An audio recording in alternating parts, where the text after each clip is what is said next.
Este mensaje no es nada fácil, porque para mí están siendo unos días muy duros. Me costó muchísimo hasta cantar esta tarde, porque la Biblia dice que para cantar hay que estar alegre, y el que está triste tiene que ponerse a orar. Así que a mí me hubiera gustado más estar orando que cantando, por lo menos en el día de hoy. Porque como bien saben ustedes, y como me han dicho muchos amigos míos en Israel, vives en España, pero tu corazón está aquí. Yo sé positivamente que nunca más volveré a encontrar al Israel que conocí durante más de 20 años. Las cosas van a cambiar completamente en Israel, en Oriente Medio y en el mundo entero. Porque esto no ha hecho más que empezar. Nunca más volveremos a sentir y a disfrutar como disfrutábamos caminando por las calles de Israel, aunque volveremos, si Dios, esa es su voluntad, volveremos, y en cuanto se abra la frontera, el primero en coger un avión e ir para allá voy a ser yo. Pero sé positivamente que el mundo espiritual ha cambiado. ¿Saben que la palabra jamás, que tantas veces se ha oído en estos días, aparece 39 veces en la Biblia? 39 veces. La primera vez que aparece el término jamás, aparece en el libro del Génesis, cuando el Señor miró a la tierra y dijo que vio al jamás. ¿Sería aquello un acto profético? ¿Sería que el Señor miró a la tierra y dice que vio, en español dice violencia, pero dice que Él miró a la tierra y vio al jamás? Y lo va repitiendo 39 veces a lo largo de diferentes libros del Antiguo Testamento. Y dice que por ver el jamás en la tierra decidió destruirla y empezar de cero. ¿Será que tantas cosas que estamos viendo es el cumplimiento de profecías que se están cumpliendo delante de nuestros ojos y algunos cristianos no se han dado cuenta? Yo no suelo perder el tiempo escuchando lo que otros dicen en internet de mí o de nuestro ministerio. Sinceramente no tengo tiempo ni deseo perder mi tiempo en esas cosas cuando me dicen, ay, por ahí hay uno que está diciendo esto, por ahí hay otro. Pero en esta semana he recibido algunos mensajes, ¿no? Y concretamente hay un muchacho que, porque se ha puesto muy de moda utilizar la predicación de un pastor y ponerte al lado, ¿no? ¿Habéis visto esto? Se ha puesto de moda, ¿no? Fíjense, miren lo que dice, ahí viene la palabra, escuchen, atentos hermanos, se ha puesto muy de moda eso, ¿no? Y este muchacho pues cogió una predicación mía, muy honesto el hombre, ¿no? Pidiendo permiso previamente, ¿verdad? Y dice, yo no estoy de acuerdo con lo que este pastor de España dice. Como si a mí me preocuparas cuál es su opinión. Sinceramente no me interesa lo más mínimo cuál es su opinión.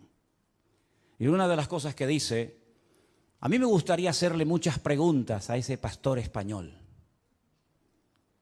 Querido, si me estás viendo en esta tarde, cuando quieras, hazme todas las preguntas que quieras. Creo que soy una de las personas más fáciles de localizar del planeta Tierra. Vivo en la isla de Tenerife, concretamente en Santa Cruz de Tenerife. Nuestra iglesia está en la calle Garcilaso de la Vega número 13. Cuando quieras puedes venir y te respondo a todas las preguntas que quieras, no hay ningún problema. Pero no mientas cuando dices que quieres hacerme muchas preguntas y no las haces. La palabra de Dios nos enseña que los últimos tiempos van a ser tiempos muy difíciles, muy complicados. Y el mensaje de hoy me va a costar un poco compartirlo porque hay tanto material sobre lo que quiero decir. Y yo me he dado cuenta que en los últimos años ha habido como una especialidad que se ha puesto de moda y son los predicadores que predican sin espada. Es decir, los predicadores que motivan a sus audiencias, a sus congregaciones. Y claro, cuando oyes a esos hombres con ese léxico, con esas palabras, con ese carisma que tienen, la gente sale allí inflada, ¿no? Porque, claro, son mensajes que no te comprometen, son mensajes donde todo es serás y tendrás y serás. Dios está contigo, te va a bendecir, te va a abrir puertas, etcétera, etcétera, ¿no? Pero ¿cuántos mensajes han oído usted a lo largo de su vida sobre un tema que ahora les voy a preguntar si ustedes creen en eso o no? La ira de Dios. Yo solamente escuché un mensaje en toda mi vida y acabo de cumplir 62 años, desde los 16, 17 años estoy sirviendo al Señor de una manera u otra. En toda mi vida escuché a una persona que predicó un día sobre este tema tan controversial de la ira de Dios y casualmente fue en esta iglesia, en este mismo púlpito. ¿Se acuerdan ustedes aquel muchacho peladito cubano? ¿Se acuerdan? Él predicó un día sobre la ira de Dios y fue un mensaje excelente. Y después cuando terminó le dije, no es fácil predicar de esto. No es fácil porque nadie está orando para tener a Dios de espalda a nosotros. A nadie le agrada ver tragedias y muertes y guerra. A nadie le agrada. No estamos orando para que esas cosas sucedan. Generalmente nuestras oraciones son, Señor, cuídanos, protégenos, bendícenos, ayúdanos. Pero sabemos que nuestro Dios es un Dios de amor, un Dios de misericordia, pero también se enfada. Y yo veo a Dios cuando su Hijo unigénito, el Señor Jesucristo, cargó el pecado de todos y cada uno de nosotros. El Señor Jesucristo dijo, ¿por qué me has desamparado? Dios dejando a su Hijo solo en la cruz. Porque en ese momento su Hijo era el pecado personificado de toda la humanidad. Si abandonó a su Hijo temporalmente por la situación del momento, ¿cómo no habrá momentos puntuales en la vida de las naciones y de los seres humanos en los que Dios dice, basta, estoy harto, estoy cansado?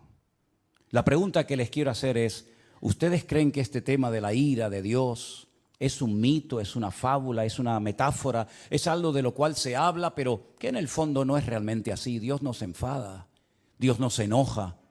Hay momentos en los que es verdad, Dios bendice, hace milagros, saca a su pueblo de la esclavitud, les da el maná, los protege de los enemigos, pero también hay un montón de versículos, cientos, miles de textos, donde Dios dijo, cuando claméis no os voy a oír, porque cuando yo llamé no me respondisteis, y estoy harto de vuestros holocaustos y de vuestras ofrendas y de vuestras fiestas solemnes. Y por cuanto llamé y no quisisteis, vuestra casa quedará desierta. Y si te parece poco, hay un libro que contiene unas palabras que son impresionantes, son tremendamente impactantes y durísimas. Permítame que se las lea. Ahora les digo dónde voy a estar leyendo. Acuérdate, oh Señor, de lo que nos ha sucedido. Mira nuestro oprobio. Y mira nuestra herencia, cómo ha sido traspasada a extraños. Nuestra piel se ha ennegrecido como un horno a causa del hambre. Han violado a nuestras mujeres, a nuestras vírgenes las han violado y han colgado a nuestros príncipes y no respetaron a los ancianos. Se han llevado a los jóvenes y los muchachos han desfallecido. Los jóvenes dejaron de cantar. Cesó el gozo en nuestro corazón. Nuestra danza se ha convertido en luto. Cayó la corona de nuestras cabezas. Ay de nosotros, Señor, porque pecamos. Por esto se entenebrecieron nuestros ojos. Mas tú, Señor, permaneces para siempre y tu trono de generación en generación. No estoy leyendo un poema, estoy leyendo la Biblia en el capítulo 5 del libro de Lamentaciones. Es tremendo, ¿verdad? Es tremendo cuando Dios dice, basta, hasta aquí hemos llegado, se acabó. Es tremendo cuando Dios le dice a su pueblo, no voy a oír vuestras oraciones, no voy a estar presente en vuestras fiestas solemnes, no voy a oír. El cielo lo haré de bronce y vuestras oraciones no pasarán del techo. Es tremendo, ¿verdad? Cuando Dios ha permitido cosas tremendas en la historia que han afectado a millones de personas, como por ejemplo el diluvio. ¿Cuántas miles de personas habrán muerto en el diluvio, hermanos? Bueno, nadie lo puede saber con exactitud, pero yo creo que murieron miles de personas en el diluvio. Algunos dirán, bueno, millones. Bueno, está bien, millones. ¿Quién mandó el diluvio, hermanos? ¿Quién mandó el diluvio? ¿Quién le dijo a Noé, prepárate porque yo voy a mandar un diluvio a la tierra? ¿Quién fue el que destruyó las ciudades de Sodoma y de Gomorra? Si no fue tu Dios, ¿quién fue entonces? A mí me hace gracia cuando hay gente que dice, es que el Dios del Antiguo Testamento es completamente diferente al Dios del Nuevo Testamento. Y eso es muy peligroso hablar así. Porque estás hablando como que hay dos dioses, uno malo y uno bueno.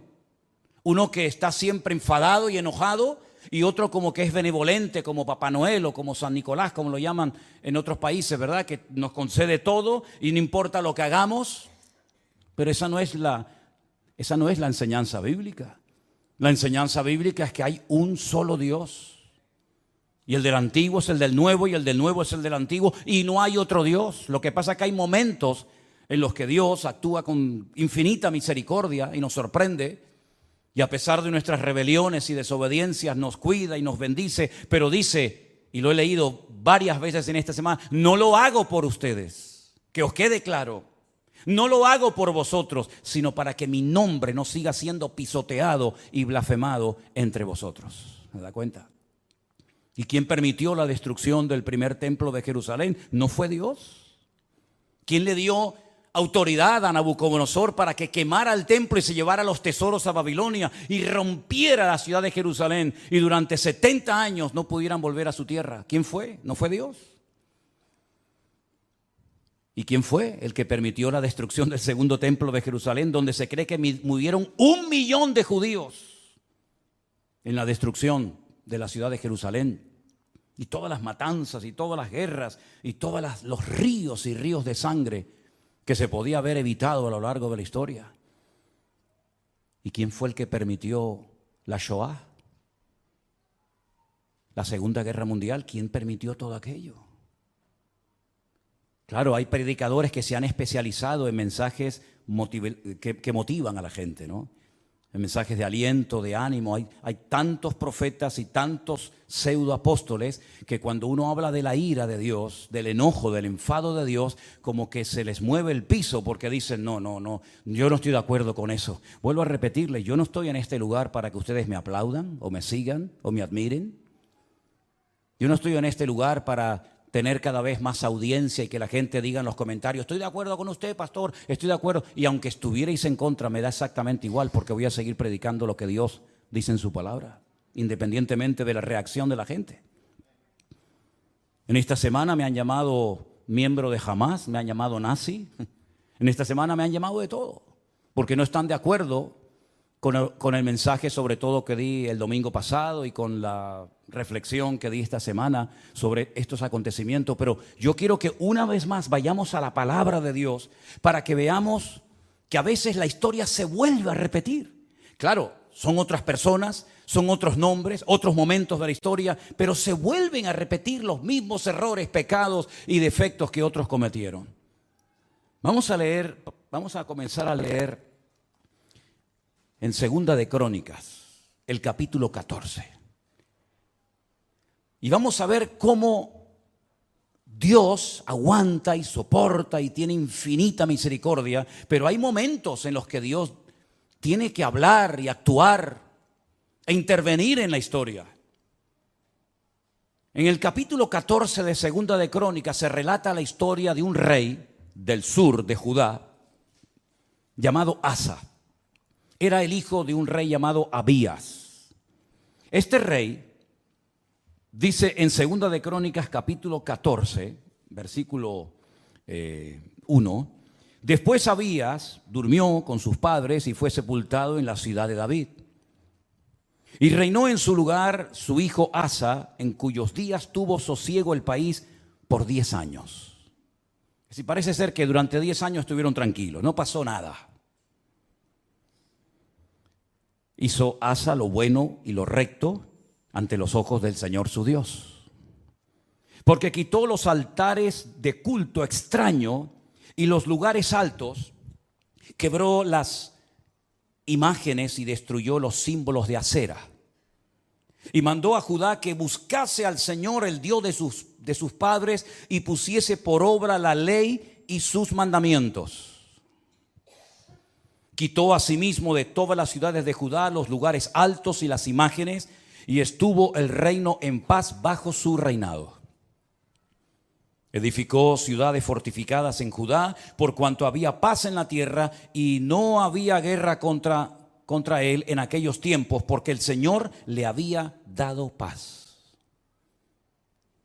Dijo por tanto a Judá, edifiquemos estas ciudades y cerquémoslas de muros con torres, puertas y barras, ya que la tierra es nuestra, porque hemos buscado al Señor nuestro Dios, le hemos buscado y Él nos ha dado paz por todas partes.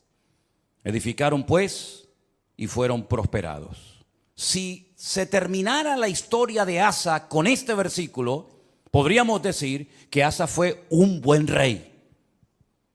Porque dice la Biblia que hizo lo bueno ante los ojos de Dios. Pero ¿dónde se prueba la fe verdadera de un creyente? ¿En la paz, en la calma, en la quietud, en la prosperidad? No. Ahí todo, mientras todo va bien, todo el mundo funciona y todo el mundo está contento. Dice que él era bueno delante de Dios y comenzó a hacer una serie de reformas y comenzó a fortificar ciudades y comenzó a hacer obras muy interesantes, muy buenas, necesarias también. Pero porque había paz, no había guerra en el país. Pero llegó el momento que las cosas cambiaron. Y tuvo también Asa ejército con escudos y lanzas. Tuvo de Judá 300,000. Es curioso, ¿no? El mismo número de reservistas que Israel ha movilizado en estos días, 300,000. Y de Benjamín 280,000, es decir, tenía 580,000 soldados entre su tribu y la tribu de Benjamín, que traían escudo y entensaban arcos, todos hombres diestros. Versículo 9. Salió contra ellos Zera, etíope, con un ejército de 1,000,000 de hombres. 1,000,000 de hombres. Y además tenían 300 carros y vino hasta Maresa. Entonces salió Asa contra él, ordenaron la batalla en el valle de Cefata junto a Maresa. Y clamó Asa al Señor su Dios y dijo, escuchen la oración: oh Señor, para ti no hay diferencia alguna en dar ayuda al poderoso o al que no tiene fuerzas. Ayúdanos, Señor Dios nuestro, porque en ti, ¿qué dice?, nos apoyamos, y en tu nombre venimos contra este ejército. Casi igual que las palabras que David pronunció cuando fue a pelear contra el gigante Goliat. Tú vienes contra mí con espada y jabalina, mas yo voy contra ti en el nombre de mi Dios. Ahora Asa casi dice lo mismo. Ayúdanos, porque en tu nombre venimos contra este ejército. Oh Dios, tú eres nuestro Dios. Que no prevalezca el hombre contra nosotros. ¿Qué pasó? Que el Señor, Jehová, deshizo a los etíopes delante de Asa y delante de Judá, y huyeron los etíopes, que eran 1,000,000 de hombres armados hasta los dientes, y además 300 carros de combate. Era humanamente imposible hacer frente y vencer a este poderosísimo enemigo, porque la desproporción era enorme. Tenían 580,000 hombres, pero el enemigo viene contra ti con 1,000,000 de soldados y no vas a poder hacer frente a esta guerra. ¿Qué fue lo que hizo Asa? Orar. Señor, ayúdanos. Nos apoyamos solamente en ti. Dios le respondió, ¿sí o no? ¿Vio una contundente victoria? ¿Sí o no? ¿Fue el enemigo derrotado? ¿Sí o no? Bueno, con esta victoria ya Asa tenía que tener más que interiorizada y aprendida la lección de que si oramos y nos apoyamos solamente en Dios, Dios siempre nos va a ayudar. No importa el momento, no importa la dificultad, no importan nuestras limitaciones. Nosotros nos apoyamos en nuestro Dios, que no conoce ningún tipo de limitación, y siempre el Señor saldrá victorioso. ¿Cuántos dicen amén?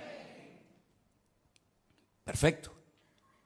Al poco tiempo, capítulo 15, vino un tal Azarías, hijo de Obed, un profeta digamos ambulante, no muy conocido, pero dijo cosas muy interesantes.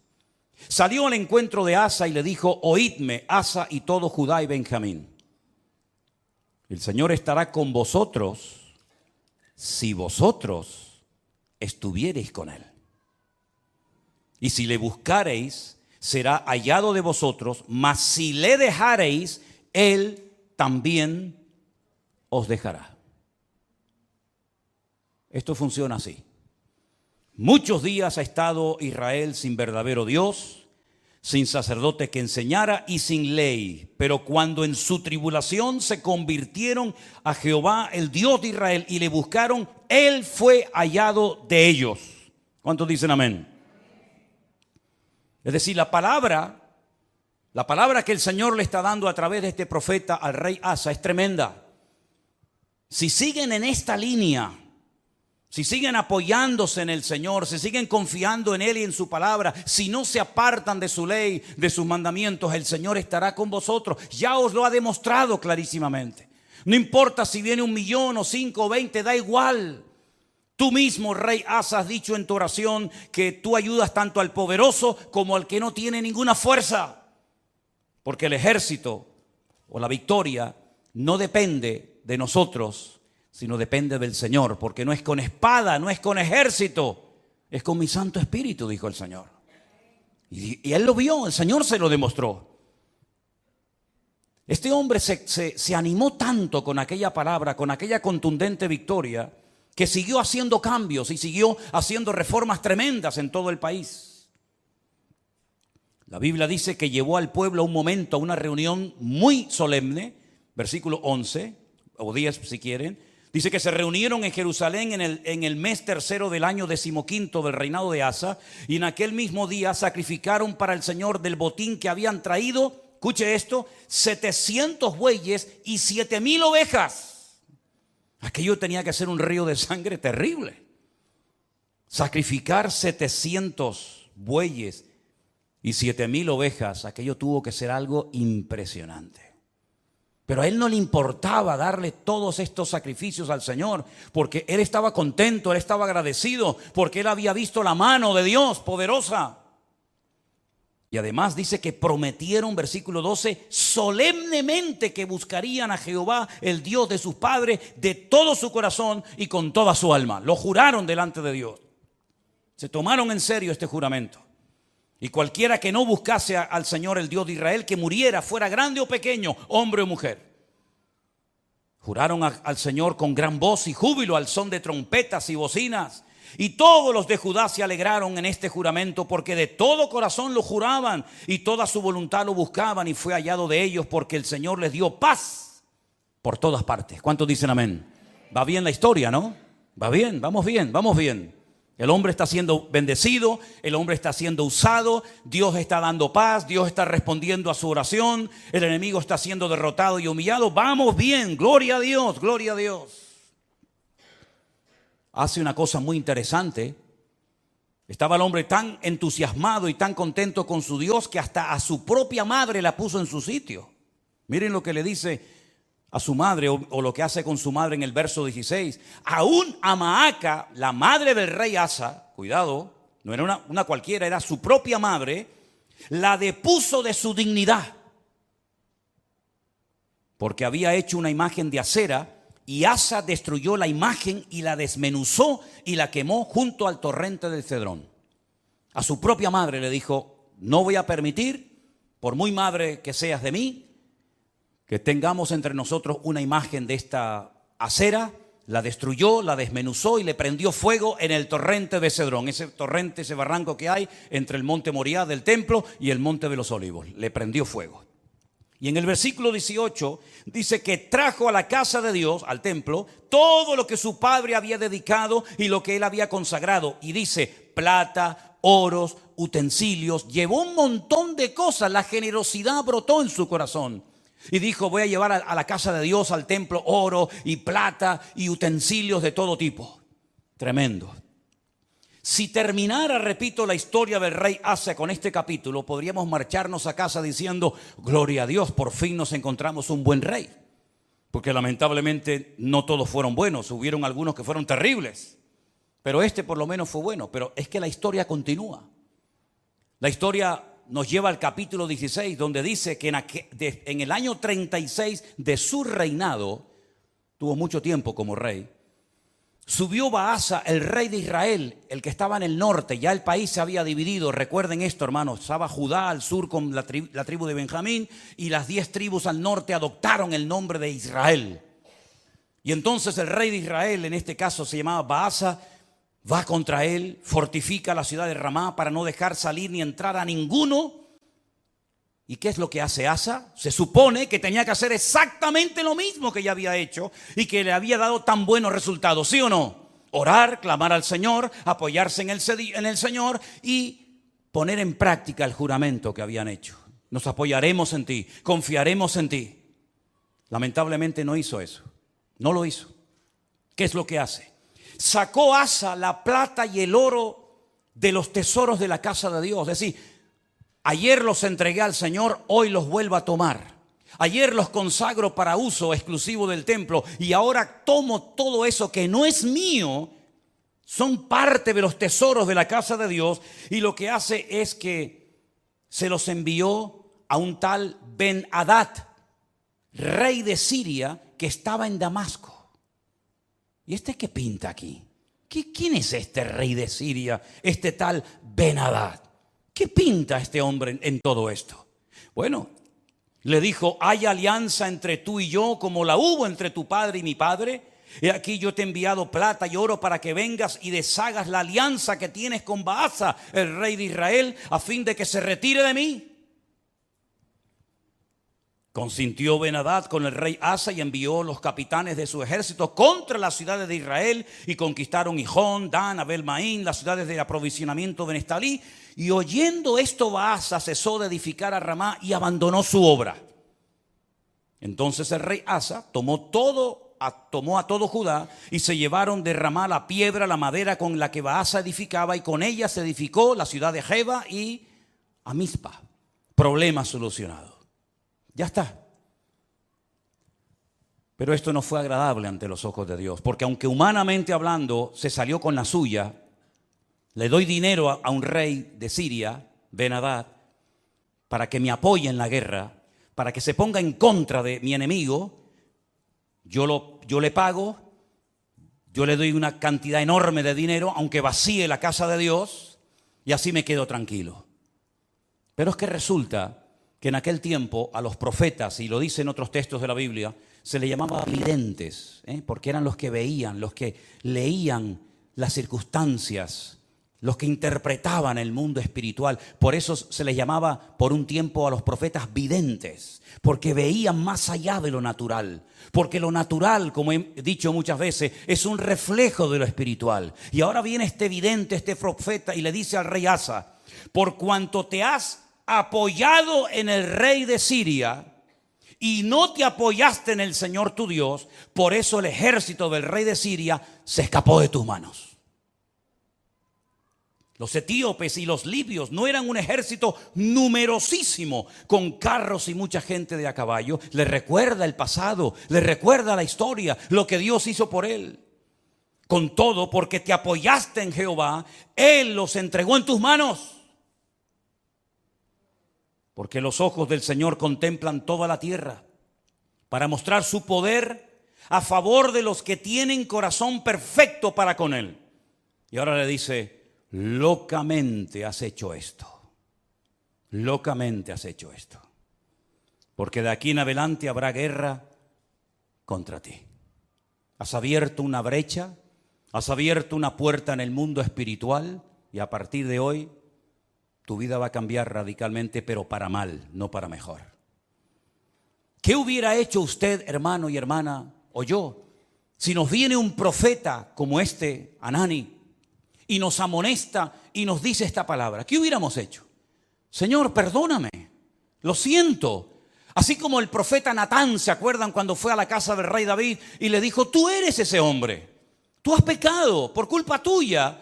El nombre de Dios ha sido blasfemado y pisoteado en el mundo de los gentiles. Y David dijo, Señor, perdóname, no quites de mí tu Santo Espíritu, ¿verdad? Y ten piedad de mí, etcétera, etcétera. Lo mismo tendría que haber hecho Asa, ¿sí o no? Era un hombre de Dios, conocía la palabra, había visto el poder de Dios en su vida, en su reinado. Lo lógico hubiera sido decir, perdóname, Señor, lo siento mucho, he dado un mal ejemplo al país, sacando los tesoros de la casa de Dios y dándoselos a un pagano para que me ayude, como si no tuviéramos un Dios más poderoso que el rey de Siria, Ben-Hadad. ¿No te das cuenta, querido hermano, que cada vez que te apoyas en algo o en alguien que no es Dios, el que se lleva la gloria no es Dios, sino el que en la persona en la que te has apoyado? Locamente has actuado. Tú, un hombre de Dios, no tiene que actuar de esta manera. Un pueblo que conoce a su Dios no puede caer en estos errores. ¿Qué dije el domingo pasado? Hay cosas que se hacen en este país, o en el tuyo, o en muchas naciones de la tierra, que no es que estén bien, pero bueno, digamos que no afectan tanto al mundo espiritual. Pero Israel no puede permitirse ser como los demás. Israel no puede imitar a los demás perdiendo su identidad, apoyándose en lo que nunca tenían que haberse apoyado y olvidándose de su Dios. Porque Israel no es un país cualquiera. Israel tiene que ser un punto de referencia para todo el mundo. Tiene que ser una luz entre las naciones, que ese fue el propósito por el cual, o uno de los propósitos por el cual Dios los llamó. Así que has actuado locamente porque tú tenías que haberte apoyado en el Dios Todopoderoso, que te ha demostrado que es un Dios poderoso y que no importa si vienen 1 millón o 20 contra ti, el Señor te va a librar. Y como hemos cantado esta tarde, y espero que no solamente haya sido una canción, sino algo que tenemos claro en nuestra vida: por un camino vendrán y por 7 huirán. Y él sabía ese versículo que hemos cantado en esta tarde. Pero ¿qué pasó? Versículo 10. Se enojó Asa contra el vidente. Se enfadó contra el profeta. Lo mete en la cárcel porque se encolerizó grandemente a causa de esto. No le hizo gracia la palabra del profeta Hanani. No le gustó. Oprimió Asa en aquel tiempo a algunos del pueblo. Mas he aquí los hechos de Asa, primeros y postreros, están escritos en el libro de los reyes de Judá y de Israel. Ahora escucha bien. En el año 39, pocos años después de su reinado, este rey enfermó gravemente de los pies. Y en su enfermedad, ¿a quién buscó? A los médicos. Como diciendo, ni en mi enfermedad me voy a humillar delante de Dios. No está mal ir a los médicos, ni mucho menos. El Señor dice en su palabra: yo envío sanidad y medicina a mi pueblo. Pero la actitud de Asa es de soberbio, es de arrogante, es decir, estoy enfermo, si clamara al Señor, Dios me podría sanar, pero no lo voy a hacer, porque no quiero saber nada de ese Dios. Y dice que en su enfermedad buscó a los médicos en vez de a Dios. Al final, murió. En el año 41 de su reinado, lo sepultaron en los sepulcros que él había hecho para sí en la ciudad de David. Lo sepultaron en un ataúd y le llenaron de perfumes y de diversas especies aromáticas preparadas por expertos perfumistas, e hicieron un gran fuego en su honor. Perfumes para el muerto. Y ahí se acaba la vida y el reinado de Asa. ¿Qué les parece? ¿Qué les parece? Bueno, esto al fin y al cabo es una historia del pasado, de la cual podemos extraer ciertas y determinadas aplicaciones y lecciones para nuestra vida. Pero ¿saben qué? El hombre no aprende. El hombre no aprende.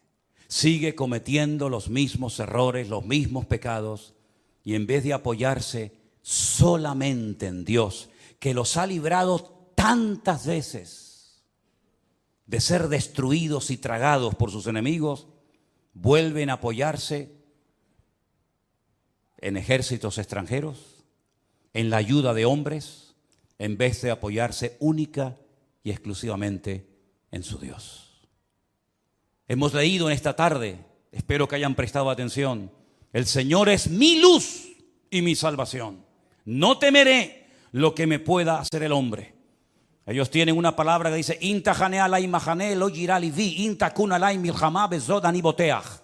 aunque un ejército acampe contra mí, no temerá mi corazón.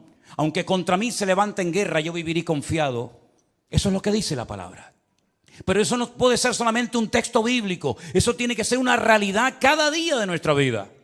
Dejemos por un momento a Israel a un lado. Tú, cuando tienes problemas económicos, y cuando tienes problemas matrimoniales, o cuando tienes problemas de cualquier otra índole, ¿en quién te apoyas? ¿En quién pones tu confianza? A ver si nos va a pasar lo mismo que a Asa. El Señor libró a su pueblo de la esclavitud. Podían haber muerto todos en Egipto. De hecho, estaban lanzando a los niños al río Nilo para que murieran. Podían haber muerto en el cautiverio en Babilonia. De hecho, dice que algunos de ellos los lanzaban a hornos de fuego y a otros los lanzaban a fosos llenos de leones.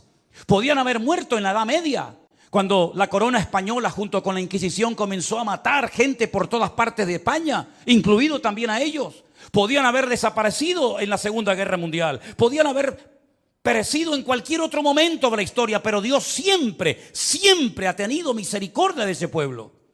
Cuando estaban con la soga hasta el cuello, en su angustia invocaban a Dios y Dios les respondía. Y han demostrado a lo largo de la historia que no importa si son poquitos o muchos, la mano del Señor siempre ha estado con ellos. En 1967, 5 naciones tremendamente poderosas con un odio tremendo contra ellos. Porque no solamente sus enemigos se conforman con echarlos al mar, como decían los jordanos en su momento, con echarlos al agua, sino con arrasarlos, que no haya ni un solo judío en toda la faz de la tierra, nunca más. Ya lo intentaron los griegos, lo intentaron los romanos, ya lo intentó mucha gente. Y en aquellos días, una semana de guerra para vencer a 5 naciones, a 5 potencias militares en 7 días. Y al 7º reposaron. Fue más que suficiente para demostrar al mundo que el Dios de Israel es el Dios todopoderoso. Porque ahora no hacen lo mismo. Porque no claman a Dios. Uno tiene que tener una lectura diferente a lo que dicen los medios de comunicación, la prensa, la radio, la televisión, porque si no caemos en el mismo error de los demás. Hablamos como los demás, opinamos como los demás. ¿Qué es lo que está pasando allí ahora mismo? ¿Qué es lo que está sucediendo espiritualmente hablando? Que de eso no te va a hablar nadie. Te va a decir que se quedaron dormidos, te va a decir que se despistaron, te va a decir que estaban de relajo, de fiesta, te van a decir 20.000 cosas, que falló el Moshá, que falló el Chimbet, que falló todo. Pero ¿quién va a dar una lectura espiritual de toda esta cuestión? Nuestra fuente de información no es Internet. Nuestra fuente de información no son los periodistas. Nuestra fuente de información es la Biblia, es la palabra de Dios. ¿Cuántos dicen amén? Vamos a ir a la Biblia a ver qué es lo que nos dice, porque hemos visto que cuando una persona se apoya en Dios, no importa si viene 1.000.000 de soldados contra ti, tú lo puedes vencer. No importa si es un gigante enorme, profesional de la guerra, se le puede vencer. No importa si la ciudad tiene doble muralla, se le puede derrotar. Pero también la palabra de Dios nos habla muy claramente que a veces hay ciertas y determinadas circunstancias que frenan la bendición de Dios. En Isaías, capítulo 24, miren qué texto tan impresionante. Isaías capítulo 24, verso del 1 en adelante. Si quieren, así lo leemos. He aquí que el Señor vacía la tierra y la desnuda, y trastorna su faz y hace esparcir a sus moradores. Sucederá así como al pueblo, también al sacerdote, como al siervo, así a su amo, como a la criada, su ama, como al que compra, al que vende. Se está acoplando el monitor, hermano. Tienes que bajar el monitor. Hace rato se está acoplando. Al que presta, al que toma prestado, como al que da logro, así al que lo recibe. La tierra será enteramente vaciada y completamente saqueada, porque el Señor ha pronunciado esta palabra. Se destruyó, cayó la tierra, enfermó, cayó el mundo, enfermaron los altos pueblos de la tierra. Escucha bien el versículo 5. Ahí está la respuesta. Sube. La tierra se contaminó bajo sus moradores. No estamos hablando de Japón, no estamos hablando de Latinoamérica. Es el profeta Isaías hablándole al pueblo de Dios. Hablando de su pueblo, de su tierra, y les dice, la tierra se ha contaminado debajo de vuestros pies. ¿En qué se basa el profeta para hacer semejante declaración? Ustedes han traspasado las leyes. Número 2, han falseado el derecho y han quebrantado el pacto sempiterno. Quédense con esas 3 cosas. Falsearon el derecho, traspasaron las leyes y quebrantaron el pacto sempiterno. Aquí está la clave, mi hermano. Ahí está la respuesta que Dios da en su palabra. Por supuesto, estudié el texto en hebreo, y cuando dice leyes, dice Torot, porque está en plural. Si fuera la ley, diría Torah, pero como dice las leyes, dice Torot. las leyes de Dios las habéis traspasado, las habéis quebrantado. Falsearon el derecho, Hok. Hok es otra palabra que significa obligaciones morales, normas de convivencia, las habéis quebrantado también. No solamente lo divino, lo religioso, la Torá, los Torot, los mandamientos inspirados por el Espíritu Santo, dados a través de Moisés en el monte Sinaí, los habéis quebrantado. No solamente eso, sino que también habéis modificado las normas, habéis manipulado vuestras obligaciones y habéis permitido ciertas y determinadas cosas que van en contra de la palabra que ustedes saben como pueblo de Dios que no se deben ni se pueden hacer. Y además de todo eso, lo que ha sucedido es que el pacto sempiterno, fíjate qué palabra tan interesante. Una cosa es eterno, otra cosa es sempiterno. Parece lo mismo, pero no es igual. Nuestro Dios no es sempiterno, nuestro Dios es eterno, porque no tiene principio ni tiene fin. Pero el pacto que Dios hizo con el pueblo de Israel tiene principio y no tiene fin. Por eso se llama un pacto sempieterno. No es un sinónimo, sino es una connotación diferente. Dice el Brit Olam. El Brit Olam en hebreo se ha traducido muy bien en esta ocasión por un pacto que tuvo un principio. ¿Dónde tuvo el pacto ese principio? Vamos a verlo ahora.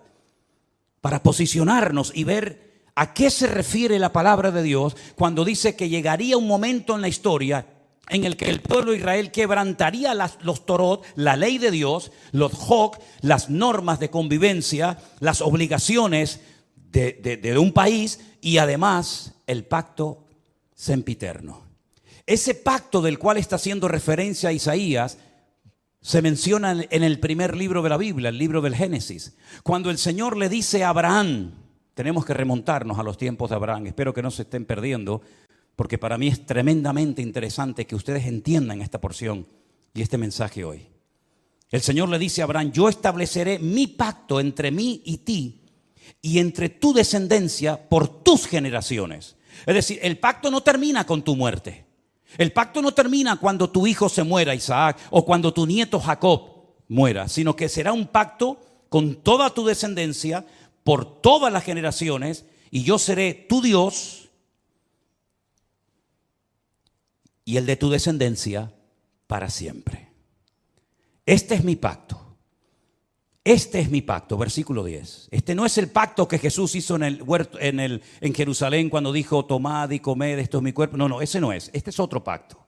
Este es un pacto que está haciendo con Abraham, el padre de la nación hebrea. El pacto que Dios hizo con este varón le dice, guardaréis entre mí y vosotros y tu descendencia después de ti. Será circuncidado todo varón entre vosotros. Es decir, siempre hay una señal de un pacto. ¿Cómo puedo yo demostrar que Dios ha hecho un pacto conmigo? ¿Cómo lo puedo demostrar? Bueno, Dios me dijo ya, Dios te dijo, pero las palabras se las lleva el viento, como dice el refrán. ¿Cómo podía Noé demostrar que Dios había hecho un pacto con él? Cuando veáis el arco en las nubes, esa es la señal del pacto que yo he hecho con ti. Perfecto. ¿Y cómo podía Abraham demostrar, o la descendencia de Abraham, que Dios había hecho un pacto con ellos, que los había escogido de entre todas las naciones? Esta será la señal del pacto. Circuncidaréis la carne de vuestro prepucio y os será por señal entre mí y vosotros. A la edad de 8 días, luego no es un pacto con la nación islámica, con los árabes, porque los árabes se circuncidan a los 13 años. Y los judíos circuncidan a sus hijos a los 8 días. ¿Te das cuenta? El pacto va a ser una señal que vas a llevar toda tu vida en tu carne, en tu cuerpo. Y se la tienes que hacer al bebé a los 8 días. Por vuestras generaciones. El nacido en casa, el comprado por dinero, también los extranjeros que no fueren de tu linaje. Debe ser circuncidado el nacido en tu casa, el comprado por dinero. Estará mi pacto en vuestra carne por pacto perpetuo. El varón incircunciso, el que no hubiere circuncidado la carne de su prepucio, aquella persona será cortada de su pueblo, ha violado mi pacto. Da igual si son religiosos o no, si son creyentes o no, si son practicantes o no. No hay ni un solo varón de Israel que no sea circuncidado, ni uno. No van a la sinagoga, no leen la Torá, no practican los mitzvot, no se ponen los tefilín, no hacen ningún tipo de manifestación religiosa, pero a nadie se le ocurriría tener un hijo y no circuncidarlo. Eso no se negocia. Aunque te hayas casado con una chica no judía, jamás por amor a tu mujer no judía vas a decir, bueno, al niño no lo circuncidamos. No, lo han hecho en todas partes, en Egipto. En la Segunda Guerra Mundial lo hacían, a escondidas lo hacían, por la prohibición que los reyes católicos pusieron de que no se podía seguir circuncidando. Es la señal del pacto. Todos los hombres en Israel están circuncidados. Llevan en su carne la señal de que están bajo un pacto. Lo entiendan o no, ustedes se han metido debajo de un pacto. ¿Cómo se llama Israel? ¿Cómo se llama ese país? Israel, no. Estado judío de Israel. Es decir, estáis bajo un pacto que Dios ha hecho con vosotros. Y lo creáis o no, lo entendáis o no, ustedes llevan en su cuerpo una marca como señal de que estáis bajo ese pacto. Isaías dice en el capítulo 24 que hemos leído en esta tarde, vosotros habéis quebrantado el pacto. Vosotros habéis traspasado las leyes y habéis falseado el derecho. La ley de Dios no se modifica, no se le quita ni se le añade nada. Ya están los 613 mandamientos en lo que se conoce como la ley, la Torá, el Pentateuco, el Humash, ponle el nombre que usted quiera. 613 mandamientos, no se le quita ni se le pone nada. Si quieres saber cuáles son esos mandamientos, tienes ahí Génesis, Éxodo, Levítico, Número y Deuteronomio. Ahí están todos. Eso ya no se puede tocar. Pero las normas, las reglas, tienen que ir en consonancia con la ley de Dios, ¿sí o no? ¿Quién se tiene que adaptar? ¿El hombre a Dios o Dios al hombre? El hombre a Dios, ¿no? Luego, cuando en la Knesset, ¿qué es la Knesset? La Knesset es el parlamento israelí, donde están todos los partidos políticos, los de derecha, los de izquierda, los árabes, todos están allí. En la Knesset se aprueban leyes y esas leyes tienen que ir en consonancia con la palabra de Dios, porque ustedes están bajo un pacto y lo saben porque llevan la señal de ese pacto en vuestra propia carne. ¿Me siguen o no? Ok. Vamos a conocer al presidente del parlamento israelí. Se los presento a todos ustedes. Ahí lo tienen. El presidente de la Knesset de Israel se llama Amir Ohana, presidente de la Knesset, presidente del parlamento israelí, judío, circuncidado, faltaría más.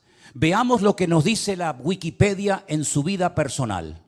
El señor Amir Ohana y su pareja Alon Haddad formaron una familia homoparental con un hijo y una hija que concibieron a través de la subrogación gestacional de una mujer de Oregón, Estados Unidos.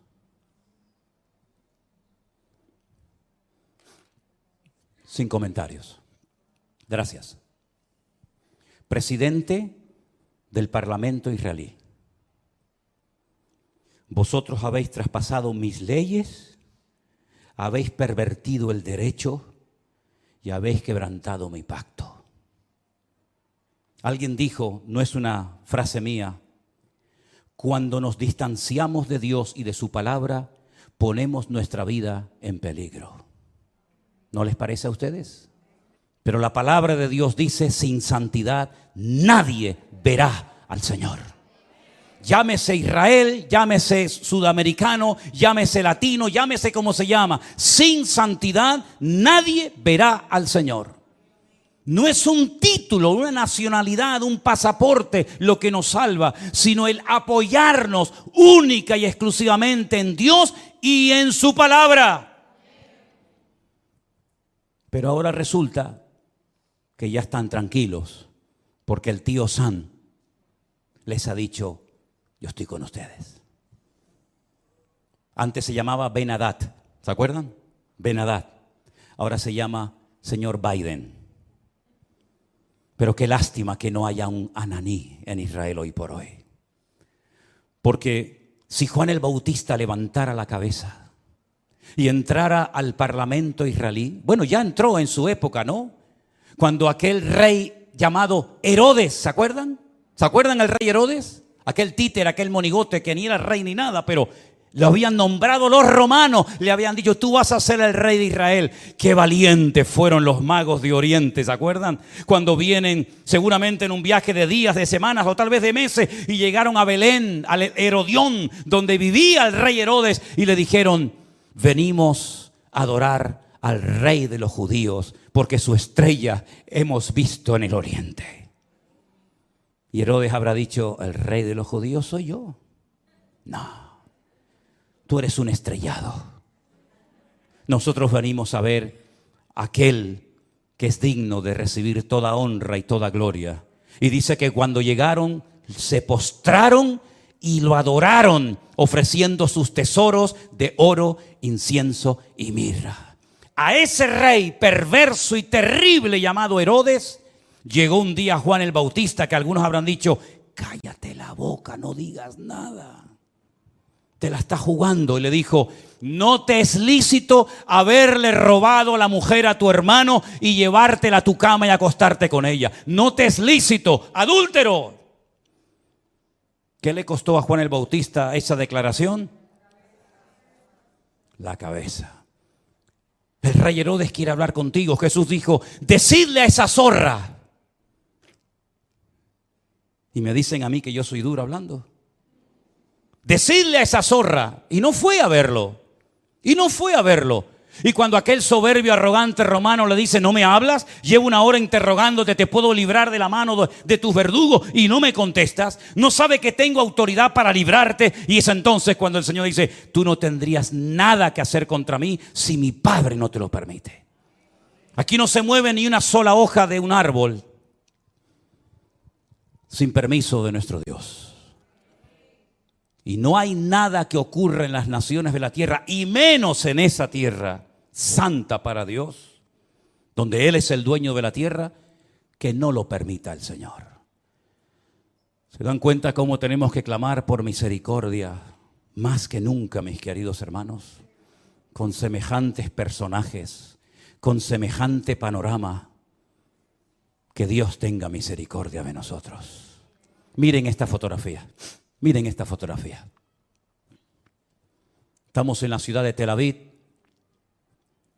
Un montón de gente. Sería muy bueno que la ampliaras. Sí, yo sé que se va a perder mucho de lo que dice, pero ahí hay una reunión de oración. Fueron a orar.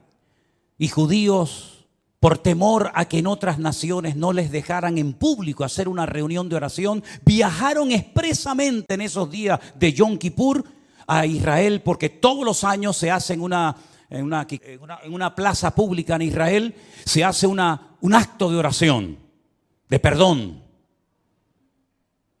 Y entonces estos judíos, algunos mayores, otros jóvenes, familias enteras, viajaron a Israel para poder participar en público en las calles de la ciudad de Tel Aviv de una reunión de oración. Y mire lo que dice en la parte de abajo. Las personas que se mudaron a Israel sintieron miedo en el único lugar donde no esperaban sentirse amenazados por su judaísmo.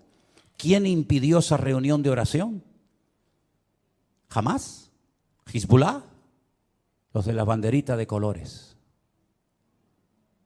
y toda la tropa que les acompaña interrumpieron una reunión de oración. ¿A quién molestaban? ¿A quién le podía hacer daño que un montón de gente allí oraran a Dios pidiendo por la nación? ¿Qué problema, qué daño puede hacer eso? En esa plaza, unos días más tarde, en esa misma plaza, ponemos la siguiente fotografía, por favor. La gente se reúne y enciende velas para recordar a las víctimas de Israel.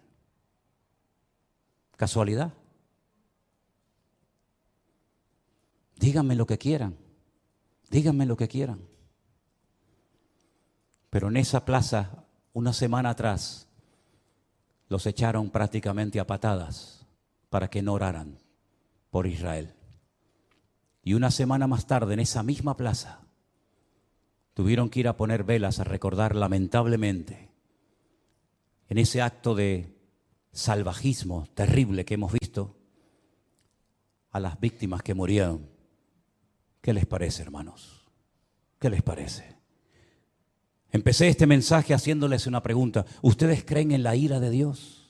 ¿Ustedes creen que Dios se enfada, que podemos hacer lo que nos da la gana y no pasa nada? Sigan jugando con Dios, sigan. Tarde o temprano te darás cuenta que con Dios no se puede jugar. Es mejor decir no soy nada a decir soy judío, soy cristiano, soy evangélico, soy creyente y vivir peor que la gente del mundo. Yo decía hasta hace unos días, ya no lo voy a volver a decir más porque sería un insulto, ¿no?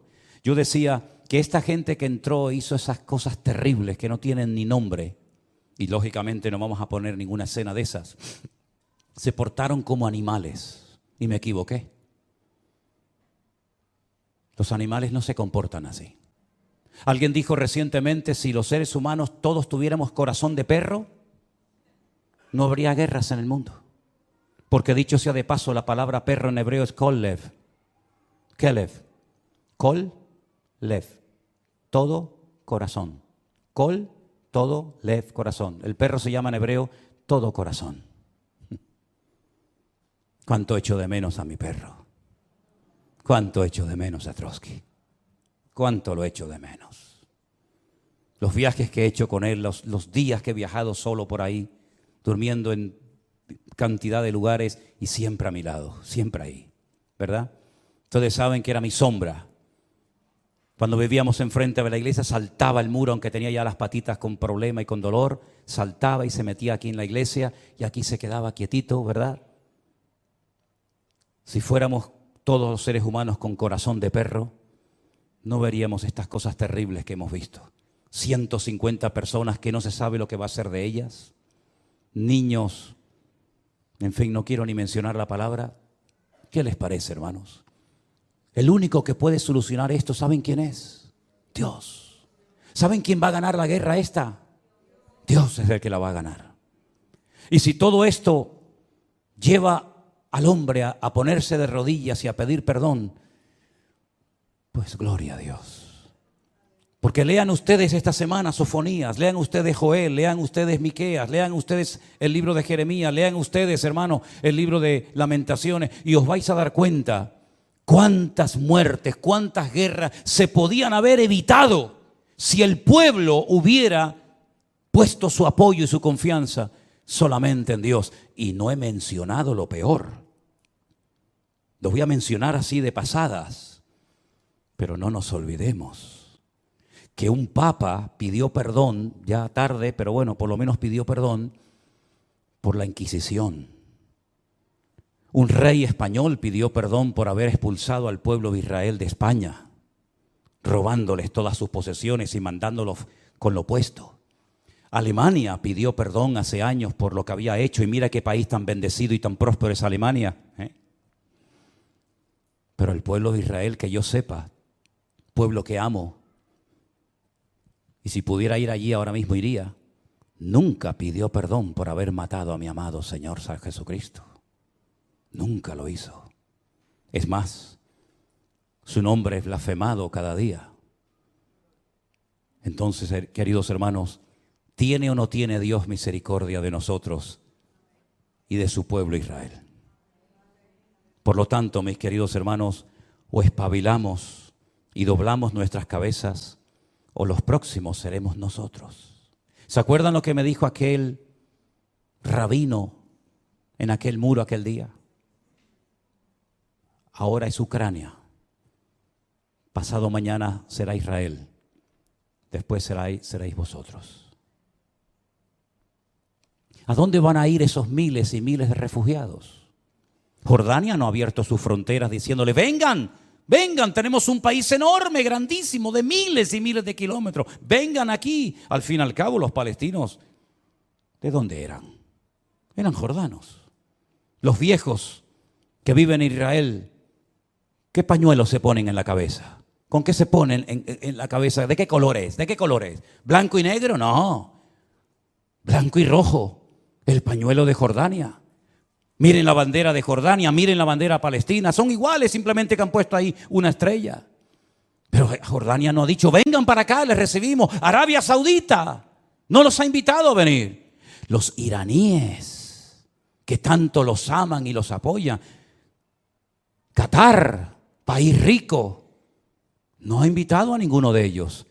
Todos los quieren, pero lejos. ¿A dónde van a venir todas esas personas? ¿A dónde vinieron los sirios cuando fue la guerra en Siria? ¿A dónde fueron los libios? ¿A dónde van a ir? A Europa. Aquí tienen pagas, aquí tienen comida, aquí tienen todo lo que sus hermanos árabes jamás les van a dar. Así es que he dicho muchas veces, lo mejor está por venir. Pero bíblicamente, para ciertos sectores de la tierra, lo peor está por venir. Porque si les interesa el tema, lean esta semana detenidamente capítulo 38 y 39 de Ezequiel. Ahí te dice quién va a atacar y cuándo lo va a hacer. Y no son estos, Hay un dato tremendamente significativo. Esta guerra va a terminar, por supuesto que sí. Y todo volverá supuestamente a la normalidad. Volverán a estar tranquilos porque ya se han quitado un enemigo de encima. Lean Ezequiel 38 y 39 y te dice cuándo va a atacar el de arriba. El de arriba. ¿Quién es el de arriba? El del norte. El oso. Te dice cuándo van a hacerlo y cómo va a morir. Y el tiempo que tardarán enterrando muertos es impresionante. Es que la Biblia es el periódico de mañana. Por eso hay que leerla y escudriñar las Escrituras. Así que Dios tenga misericordia de nuestras vidas. Amén, hermanos. La pregunta es, y termino, ¿cómo es posible que este pueblo tan inteligente, de tantos premios Nobel, no se dé cuenta de todo lo que está sucediendo? Bueno, la palabra de Dios nos enseña que están ciegos. Están ciegos. Lamentablemente la ceguera de Israel es tan tremenda, que por inspiración del Espíritu Santo, un profeta dijo de ellos lo siguiente, y con esto termino. Isaías capítulo 29. Deténganse y queden maravillados.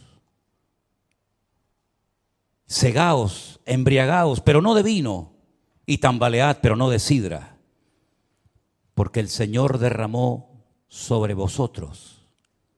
¿A quién le está hablando Isaías? A Israel, no a nosotros. En ese momento Isaías le estaba predicando al pueblo de Israel y le dice, el Señor derramó sobre vosotros espíritu de sueño. Cerró los ojos de vuestros profetas. No hay profetas en Israel.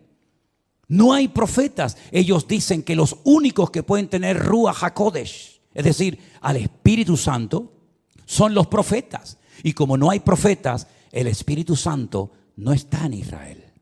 Lo dicen ellos.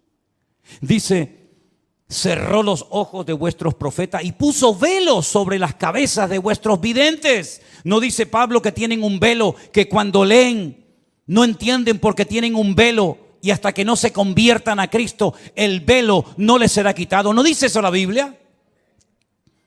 Toda visión os será como palabra de libro sellado, el cual si dijeren al que sabe leer y le dijeren lee ahora esto, él dirá no puedo porque está sellado.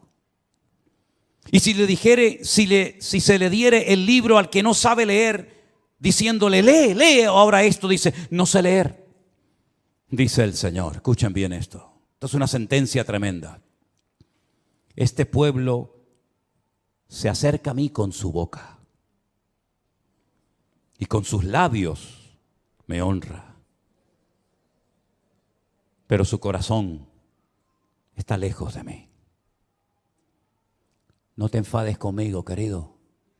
Pelea con Isaías. Yo no escribí esto. Con su boca me honran, con sus labios, pero su corazón está lejos de mí. Porque su temor de mí no es más que un mandamiento de hombres que les ha sido enseñado.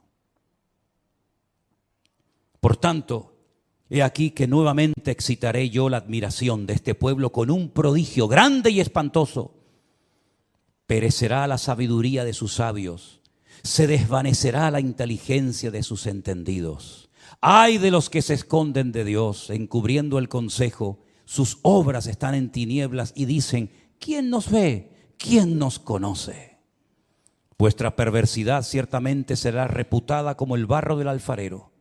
¿Acaso la obra dirá de su hacedor, no me hizo? ¿Dirá la vasija de aquel que le ha formado, no entendió?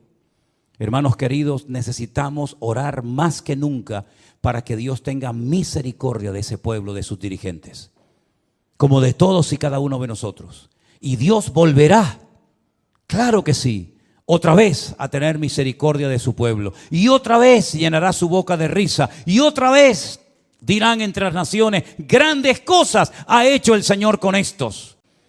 Pero ya es tiempo de que despertemos y nos demos cuenta de que hay cosas que se pueden evitar en la vida si obedecemos a Dios. ¿Por qué aprender a base de lágrimas? ¿Por qué aprender a base de humillaciones? ¿Por qué aprender a base de palos? Si el Señor nos ha dejado en su palabra las instrucciones concretas y específicas para no sufrir innecesariamente, para no morir antes de tiempo, para no tener que hacer el ridículo, porque el Señor creó a ese pueblo para que fueran siempre cabeza y nunca cola, para que estuvieran siempre arriba y nunca debajo. Eso fue lo primero una de las cosas que más me impactó cuando yo fui a Israel, sobre todo al Kotel Hamarabí, al Muro de los Lamentos. Yo llegué al Muro de los Lamentos, una plaza enorme, y hay una pared, como ustedes saben, grandísima. Y allí están los judíos orando 24 horas al día, siempre orando, con sus movimientos, con su Torá, con sus salmos y con sus historias. Y cuando levantas la cabeza dice, ¿y ahí arriba? ¿Quiénes están ahí arriba orando? Esas mezquitas que están ahí arriba, aquella de Al-Aqsa, el domo de la roca donde Abraham subió a sacrificar a Isaac. ¿Quiénes están ahí arriba? No, arriba están los árabes. ¿Arriba? Sí, están arriba. ¿Y abajo? ¿No os dais cuenta que hasta en lo natural el Señor nos habla y nos dice, es que yo no diseñé a mi pueblo para que estuvieran abajo. Yo diseñé a mi pueblo para que estuvieran arriba y fueran cabeza y no cola. Pero eso no sucede por tener un pasaporte azul con la menorá y decir soy del Estado de Israel. Eso sucede cuando circuncidas tu corazón y te conviertes de corazón al Señor que te amó eternamente y te lleva esculpida en las palmas de sus manos. Cerramos nuestros ojos en esta noche. Mediten en esto. Reflexionen en estas palabras. También a nosotros el Señor nos llama al arrepentimiento, a una conversión genuina. Claro que sí, no estamos exentos. Si esto se hace con las ramas naturales, ¿qué no se hará con las ramas que hemos sido injertados en el olivo verdadero? Por lo tanto, mis queridos hermanos, aprendamos la lección. Dios viene a buscar un pueblo sin mancha y sin arrugas. Que Dios se apiade de nuestras vidas. Repasemos todas estas lecturas, estos textos bíblicos. Y por encima de todo esto está nuestro amor al pueblo de Dios, el remanente verdadero que habita en Israel. Nuestros hermanos en Cristo que alaban y honran al Señor como nosotros. Los que se guardan del pecado, de las contaminaciones de la carne, los que van contracorriente, aunque sean criticados, aunque sean perseguidos, aunque sean objeto de burla, pero allí están. No han doblado sus rodillas, como le dice el Señor al profeta Elías. Hay 7,000 varones que no han doblado sus rodillas ante Baal. Y en Israel hay muchos hermanos, pastores, congregaciones, siervos de Dios, que no han doblado sus rodillas ante Baal, ni ante nadie, sino que se apoyan única y exclusivamente en el Señor Dios Todopoderoso. Aleluya. Recibe nuestras vidas en esta tarde.